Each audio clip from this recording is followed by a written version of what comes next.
Assalamualaikum warahmatullahi wabarakatuh. Perkenalkan, saya Rosmila Manggopa dengan nomor urut 28. Program imunisasi di Indonesia dalam 5 tahun terakhir tidak mengalami perkembangan yang signifikan.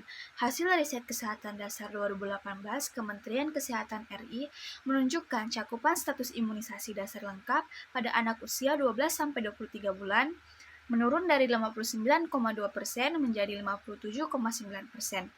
Artinya, dari sekitar 6 juta anak berusia 12-23 bulan, hanya sekitar 2,5 juta anak saja yang lengkap imunisasinya. Jumlah anak yang belum diimunisasi lengkap itu hampir setara dengan separuh jumlah penduduk Singapura. Sebaliknya, anak yang diimunisasi tapi tidak lengkap meningkat dari 32,1% menjadi 32,9% pada periode yang sama. Angka imunisasi dasar lengkap anak di pedesaan lebih rendah, yaitu 53,8% dibandingkan anak-anak di perkotaan, yaitu 61,5%. Dua kondisi tersebut cukup mengkhawatirkan untuk masa depan kesehatan anak-anak. Bismillahirrahmanirrahim. Perkenalkan, nama saya Rahmat Hidayatullah, nomor urut 24.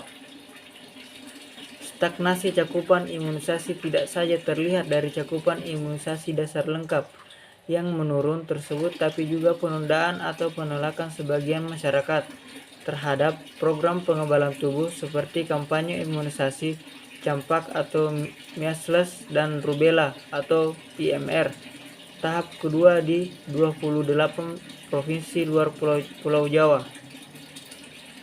Setelah tidak mencapai target dalam 3 bulan imunisasi massal, program tersebut diulur lagi waktunya hingga 31 Desember 2018. Kini dari 395 kabupaten dan kota yang disasar, baru di 102 kabupaten dan kota yang mencapai 95% cakupan imunisasi MR. Pelaksanaan kampanye MR ini tidak hanya mengejar target cakupan 95%, melainkan membentuk kekebalan kelompok sehingga bisa melindungi orang lain, bahkan yang tidak diimunisasi sekalipun. Baik, saya Putri Asika Salsabila Syamba dengan nomor urut absen 22. Saya akan menjelaskan materi tentang penyakit hati atau ragu-ragu. Riset terbaru di Lancet yang memaparkan situasi global tingkat kepercayaan masyarakat terhadap vaksin di 67 negara menemukan berbagai faktor kompleks penyebab timbulnya keraguan terhadap program imunisasi, di antaranya politik, hubungan dengan petugas kesehatan, dan faktor emosional. Badan Kesehatan Dunia atau WHO menggambarkan keraguan terhadap vaksin terjadi saat seseorang menunda atau menolak mendapatkan pelayanan imunisasi yang tersedia. Kondisi ini bersifat kompleks dan spesifik, sangat bervariasi dari waktu ke waktu, berbeda antar tempat dan juga untuk tiap jenis vaksinnya. Umumnya, penolakan orang tua terhadap vaksinasi bervariasi untuk tiap vaksin, sesuai dengan konteks sosial budaya, keadaan sosial, dan pengalaman pribadi masing-masing. Faktor-faktor inilah yang mempengaruhi orang tua menolak atau menerima program imunisasi atau vaksin tertentu. Dari riset analisis meta tersebut ditemukan pentingnya norma sosial dan dukungan dari kelompok pro-vaksin agar vaksinasi menjadi hal yang normal untuk dilakukan bagi mayoritas orang tua. Ini agar mereka menerima vaksinasi. Perkenalkan, nama saya Rizka Claudia Nuristikoma, nomor urut absen 27. Gerakan pro-vaksinasi.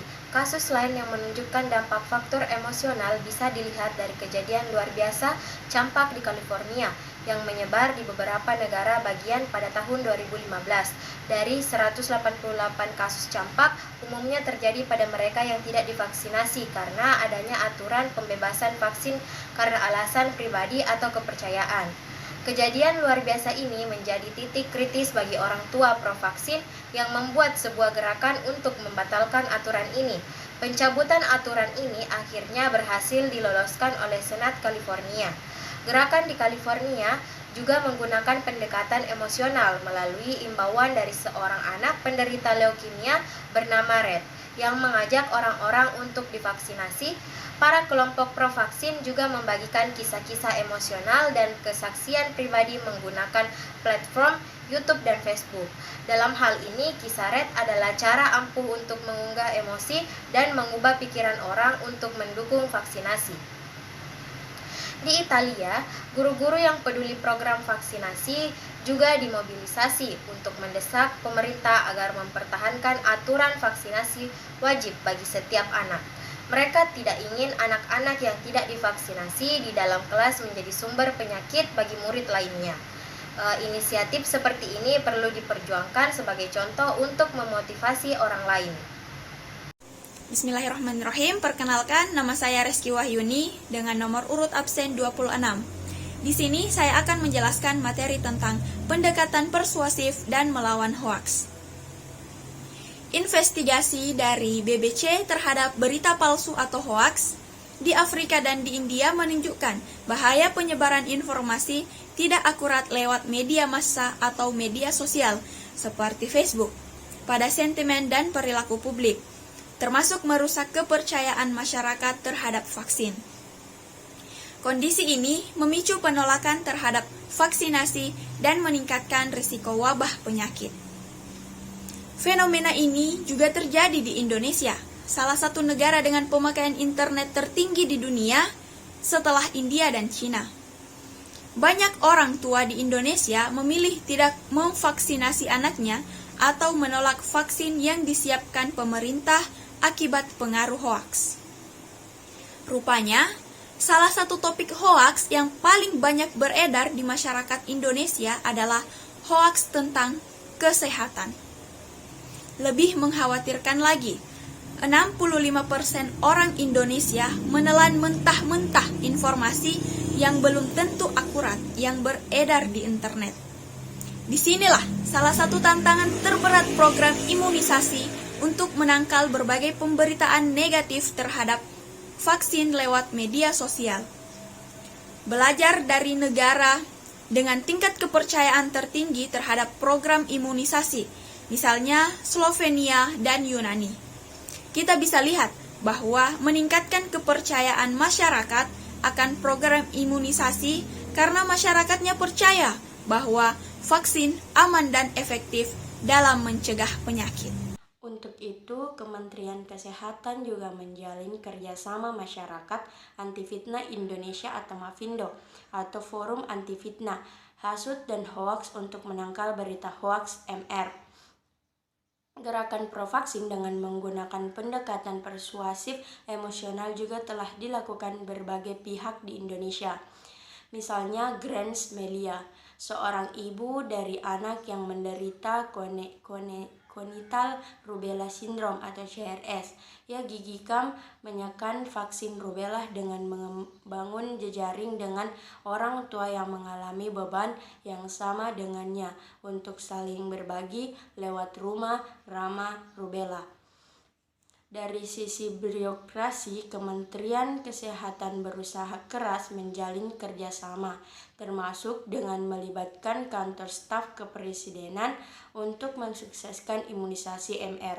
Majelis Ulama Indonesia juga telah menerbitkan fatwa bahwa vaksinisasi MR dibolehkan karena kondisi darurat, termasuk di dalam upaya Indonesia sebagai anggota Organization of Islamic Cooperation atau OIC untuk menyediakan vaksin yang halal. Saya Reski Amalia Gunawan dengan nomor urut 25. Dan yang terakhir adalah perlu penelitian mengenai persepsi masyarakat lokal tentang imunisasi atau vaksin tertentu. Identifikasi isu lokal dan influencer kunci penting untuk meningkatkan kepercayaan akan program imunisasi.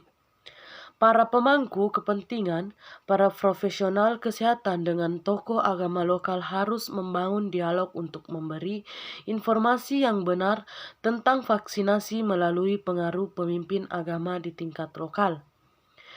Perlu ada hotline atau pusat informasi imunisasi yang gampang diakses, baik secara online maupun secara langsung di dinas kesehatan setempat.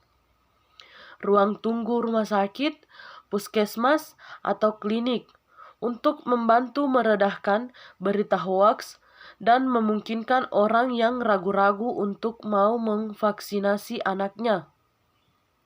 Seperti di Italia, ada beberapa negara lain di dunia, sudah saatnya pemerintah Indonesia mewajibkan orang tua memberi imunisasi dasar yang lengkap sebagai salah satu syarat sebelum anak-anak itu memasuki sekolah dasar. Pada akhirnya, membangun kepercayaan masyarakat dalam program imunisasi adalah upaya mengubah dan mempengaruhi pikiran seseorang bahwa imunisasi adalah satu metode pencegah penyakit yang paling efektif.